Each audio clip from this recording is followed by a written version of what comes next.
Alois Hába did military service during the First World War in Vienna, but he was allowed to attend opera and theater performances there, so it was great for him. Once he attended an opera, Die Schneider von Schönau by Jan Breitsbuys, and he was so excited about the opera that just after the performance he came to him and asked him to be his teacher. Unfortunately, Buys didn't have time for teaching and he was busy, but he recommended him to Richard Stör. He was a popular teacher and a music theorist at that time in Vienna. And he agreed. So during the year 1917, Hába took several lessons with him, and he was learning strict counterpoint, harmony. He had to do several exercises and so on. At the beginning of the year 1918, he composed 3 fugues. It was his first attempt, first artistic work where he wanted to use all the things he learned with Stör. However, unlike the other piano pieces like the piano sonata or the variations on a canon of Robert Schumann, the 3 fugues were never published in print, and that might be one of the reasons why it was never recorded. So what I've done is that I took a copy of a manuscript, made my own printed version, because the manuscript was not so nice to play from, and made the world first recording.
Hello, my name is Daan Vandewalle. I'm a pianist, and the Ostrava Center for New Music asked me to give some statement about Ostrava. Ostrava and the biannual festival for new music, which I hope will again be scheduled next year in August. Now,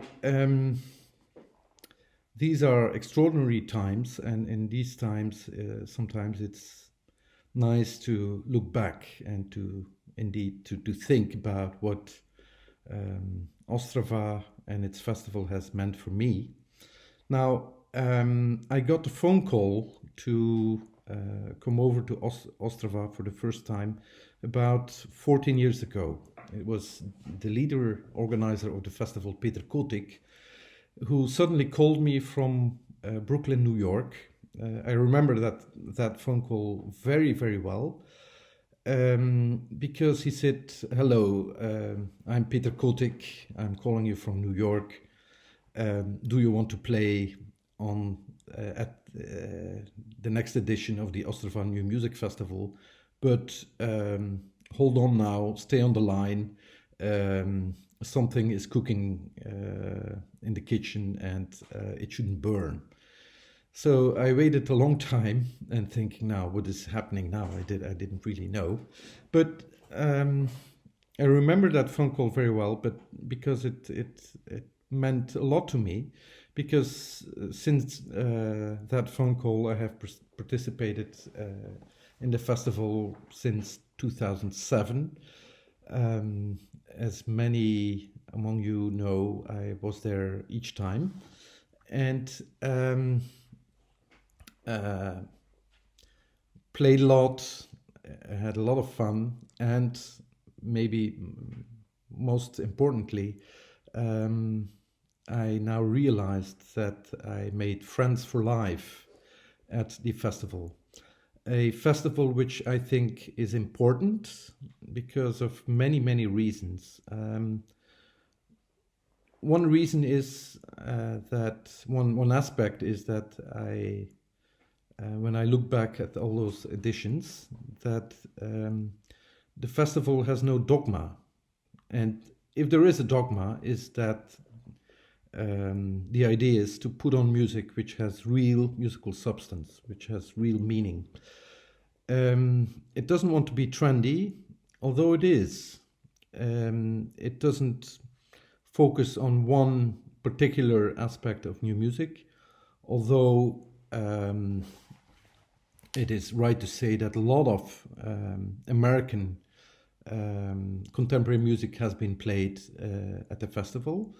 And this brings me to a second aspect which I find really, really important about the festival, is that it has been a place where the orchestral works of many big masters of experimental music in America, they've had their performances in Ostrava.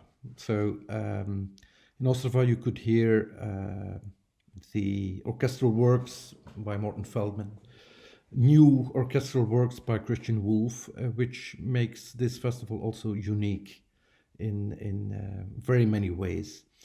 And a third thing that I find very, very peculiar in this biannual festival is that it seems to be like some addictive drug. People want to come back over and over. They really like it. And at the last day, when they have to go home, they already are looking forward to the next time they can go to Ostrava. And I must admit, for me, it's just about the same. I'm looking forward always go back to this festival because of many reasons. One has to play almost constantly, but it is not perceived as work. And I think this is because Peter Kotik understands very well that the only way to stop musicians from complaining is to let them play music. That's when we're happy, when we're on stage, when we're rehearsing. That's when we do what we really want to do existentially, which is just playing music. And so that's important. And the next thing which is important is the very loose atmosphere of the festival. Concerts are very long.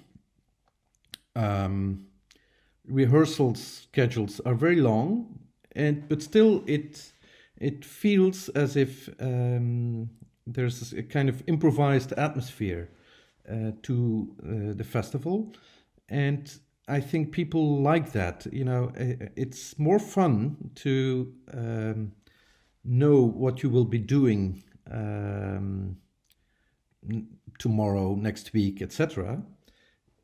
You know, people can handle that, but to know what you will be doing exactly at 4:00 on a certain day in 2 years' time, maybe that's not so good. So this loose atmosphere where one can propose things, and also where one gets requests to look into music, which maybe without this festival I would never have thought of playing. This makes it especially nice. It's a kind of festival which unites people, which and a kind of in a kind of high intensity meeting of musicians, artists, composers, and I really hope I get invited again for next edition, and that the next edition will be as wonderful as the previous ones have been. So rest me to say that I think, and I have to confess that the Ostrava Center for New Music has played a significant role in my life. So, and I'm extraordinarily happy to have been, in some modest way, to have been part of its concerts and everything around. So I wish everyone well, and I hope you all stay safe. I'm still in Belgium, which is still very much under a rather tight lockdown, although it's loosening up a little bit now, but the lockdown is very has been very hard on people, but things will get better, and we'll go to Ostrava again. And the reason that I didn't upload something which is played here at my house is because my piano is completely out of tune and some strings are missing. So the two things that I've sent to Ostrava are two recordings that I made the day before the lockdown in Belgium started. And so at the Concertgebouw Brugge, I recorded 6 hours and a half non-stop, just playing pieces and pieces and pieces, which were broadcasted each day for, I think, 45 days. And among them were 2 pieces, one by Morton Feldman, it's called Piano Piece 1952, and one piece by John Cage, which is called Dream. And so I hope you enjoy it, and I hope to meet most of you again very soon. Bye-bye.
you.